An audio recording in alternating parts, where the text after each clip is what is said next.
दोस्तों, ideal and clear understanding यानी ICU में आपका स्वागत है।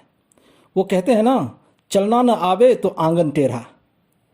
दोस्तों, यह कहावत पाकिस्तान पर बिल्कुल फिट बैठता है।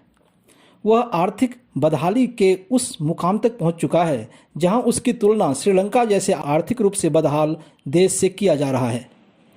दोस्तों, इससे पहले कि मैं पाकिस्तान के बदहाली और कंगाली की झलक मैं आपको आगे दिखाऊं, मैं चाहता हूं कि आप मेरे चैनल को लाइक, शेयर, सब्सक्राइब कर लें और बेल आइकन को दबाना न भूलें और इस वीडियो को अंत तक जरूर देखें। तो जैसा कि मैं बता रहा था कि पाकिस्तान आर्थिक रूप से दिवालिया होने के कगार पर पहुंच चुका है, जिसके लिए वह सीधे सीधे भारत को ही जिम्मेदार मानता है। जी हाँ, भारत ने पाकिस्तान के हुक्मरानों को कहा कि खूब चोरी करो, खूब भ्रष्टाचार करो, सरकारी खजाने को जमकर लूटो, घास की रोटी खाओ पर एटम बम जरूर बनाओ, और तो और अरबों रुपया आतंकवाद को पालने पोसने, पनाह देने और ट्रेनिंग देने में खर्च करो और फिर उन आतंकवादियों को अपनी दुश्मनी का भ्रास निकालने के लिए भारत के खिलाफ काफ़ी इस्तेमाल करो।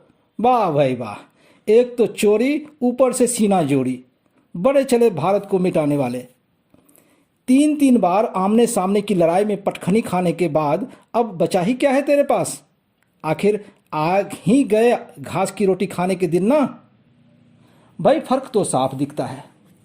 कहाँ आप और कहाँ हम तो एक साथ आज़ाद हुए थे ना। विकास के रास्ते पर हम दोनों साथ साथ चले थे, लेकिन ये क्या हुआ? दक्षिण एशिया के दो सबसे प्रमुख देशों भारत और पाकिस्तान ने आज़ादी के बाद एक साथ अपनी यात्रा शुरू की।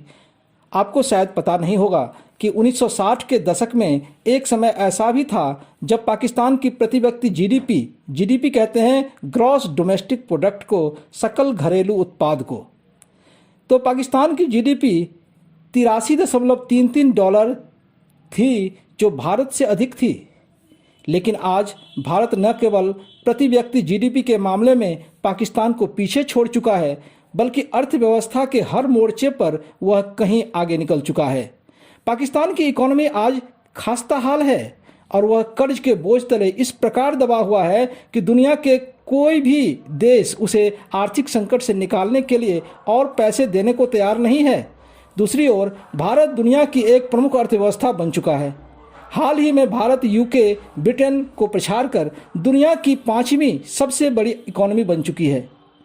दो पड़ोसी देशों के अर्थव्यवस्था के बीच भारी अंतर यह दिखाता है कि पाकिस्तान में अस्थिर सरकार, सत्ता के विरोधाभासी केंद्रों, आतंकी संगठनों को समर्थन एवं मुंबई और 9/11 जैसी अंतर्राष्ट्रीय आतंकी हमलों ने इकोनॉमी को गहरे झटके दिए हैं। हालत यह है कि 2019 में भारत की प्रति व्यक्ति जीडीपी 2104.14 डॉलर थी, जबकि पाकिस्तान की प्रति व्यक्ति जीडीपी 1284.70 डॉलर है। भारत की जीडीपी पाकिस्तान के मुकाबले करीब 10 गुना ज़्यादा बड़ी हो चुकी है। जी हाँ, यही सच है। ये पाकिस्तानी बेशक इस सच्चाई पर विश्वास न करना चाहें, पर सच तो यही है। और यह सब कुछ अचानक नहीं हुआ। मैं आगे आपको भारत पाकिस्तान के आर्थिक विकास के कुछ आंकड़े प्रस्तुत करूंगा, जिससे सब कुछ साफ हो जाएगा। पाकिस्तान की जीडीपी जहां 2018 के वित्त वर्ष में 315 अरब डॉलर यानी कि करीब 57.32 लाख करोड़ पाकिस्तानी रुपए की थी, जबकि 2022 में जीडीपी गिरकर 292 अरब डॉलर यानी कि 53.13 लाख करोड़ पाकिस्तानी रुपए की ही रह गई, अर्थात सीधे सीधे 23 अरब डॉलर की गिरावट। दूसरी ओर विश्व बैंक के मुताबिक 2019 में भारत के जीडीपी का आकार 2.875 ट्रिलियन डॉलर का था। दोस्तों, यहाँ पर हम आपको यह बात क्लियर कर दें कि 1000 बिलियन का 1 ट्रिलियन होता है, अतः 2.875 ट्रिलियन का मतलब हुआ 2875 बिलियन डॉलर, जबकि पाकिस्तान का जीडीपी 278.22 अरब डॉलर की ही रह गई। परचेजिंग पावर पैरिटी के लिहाज से दोस्तों, पीपीपी परचेजिंग पावर पैरिटी का मतलब लोगों की क्रय शक्ति से है। तो उस आधार पर 2019 में भारत विश्व की तीसरी, अमेरिका और चीन के बाद भारत विश्व की तीसरी सबसे बड़ी अर्थव्यवस्था थी, जबकि पाकिस्तान इसी पीपीपी के आधार पर विश्व में 24वें स्थान पर था। विश्व बैंक की ease of doing business ranking में पाकिस्तान 108वें नंबर पर है, जबकि भारत काफ़ी मजबूत स्थिति में 63वें स्थान पर है। 2008 से भारतीय जीडीपी में करीब 140% की बढ़ोतरी हुई है, जबकि इस दौरान पाकिस्तान की जीडीपी करीब 63% ही बढ़ पाई है। इसके अलावा वर्ल्ड बैंक ने अपने हाल ही के रिपोर्ट में बताया था कि वित्त वर्ष 2022-23 के लिए भारत का जीडीपी ग्रोथ रेट अनुमानतः 8.3% रह सकता है, जबकि उसी अवधि में पाकिस्तान की जीडीपी ग्रोथ 3.4% की रह सकती है। IMF इंटरनेशनल मॉनेटरी फंड के रिपोर्ट के अनुसार भारत के लोगों के लचीलेपन और उसकी नीति निर्माण की दूरदर्शिता के कारण भारतीय अर्थव्यवस्था के 2022-23 में दुनिया के बड़े देशों के बीच सबसे तेजी से बढ़ने का अनुमान है, जबकि यह 2020-21 में कोरोना महामारी के कारण 6.6% घट गई थी। यह अपने आप में भारतीय अर्थव्यवस्था की मजबूती, मेक इन इंडिया जैसी पॉलिसी की सफलता और आत्मनिर्भर भारत के सिद्धांत के कामयाबी को दर्शाता है।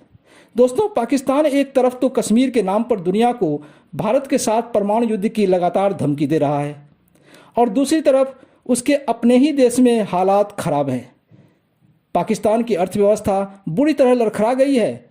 कर्ज के बोझ से कंगाली की दहलीज पर खड़े पाकिस्तान के लिए महंगाई, बेरोजगारी, बिजली, पानी और सड़क जैसी बुनियादी चीज़ों की बहुत ही किल्लत हो गई है।